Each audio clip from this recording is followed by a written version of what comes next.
Ultimately, I think they have to look at the cost effectiveness of whatever option it is they're looking at. Are we improving outcomes? You know, there's a short-term increase in cost for future improved outcomes. I think that needs to be looked at as well, as opposed to just the absolute value cost at baseline.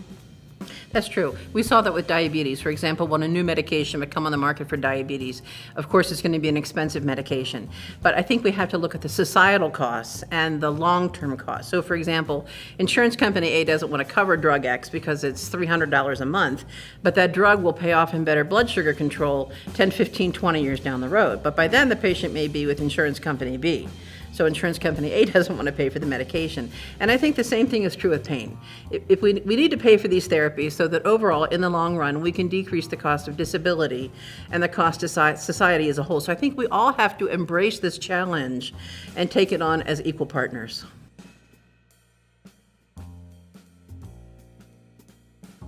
I don't know how you think about this, but it was my impression that the move afoot to remove pain as the fifth vital sign was because people were focusing so much on the number, like what is your pain 0 to 10? Mm-hmm. And they weren't really doing anything with the number to boot, which really made it quite egregious, that I think the whole move afoot there was we need to really look at the totality of the patient's pain experience. The whole hue and cry about the not using the opioids is because often it does not improve functional status. So that's where we need to be querying the patient's pain experience. Is how's the pain affecting you?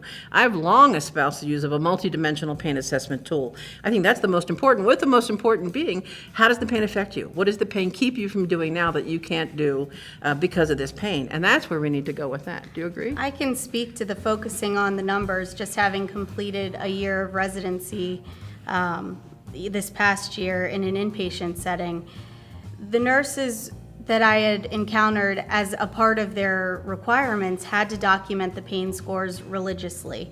But if you ask them any additional questions, and the team as well, whether it was the intern or attending, if you ask them to expand upon the number in terms of pain assessment, you know, if I saw that a patient's pain was an 8, I wanted to know more. I wanted to know where the pain was located, how was the patient describing the pain, what had they tried to relieve the pain, what were they currently on. And a lot of times those questions, as straightforward as they may seem to us, had never been addressed with the patient. So they are documenting the number as required, but not expanding upon that any further.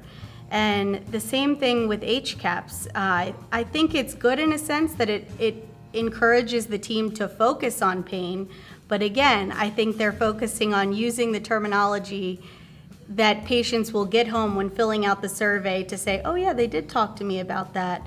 But in terms of improving outcomes or doing a better job managing pain, I'm not sure it's necessarily translating. But if you just ask about the pain severity rating, that's all the patient will remember is, yes, they asked me about the pain number, but then they didn't do anything with it. So by educating practitioners to really investigate every aspect of the pain, using a multidimensional approach, and then educating the patient with chronic, non-cancer pain, it's unlikely we can make this a 0.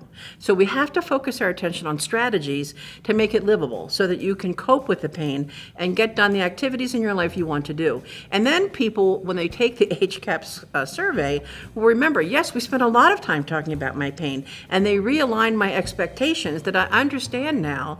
They probably can't make it a 0, but they really did attempt to bring it closer in line such that I can resume part of my life. So I think that's what's important, and that's what's wrong with the pain as the fifth vital sign, is it only focuses on one little sliver of the picture.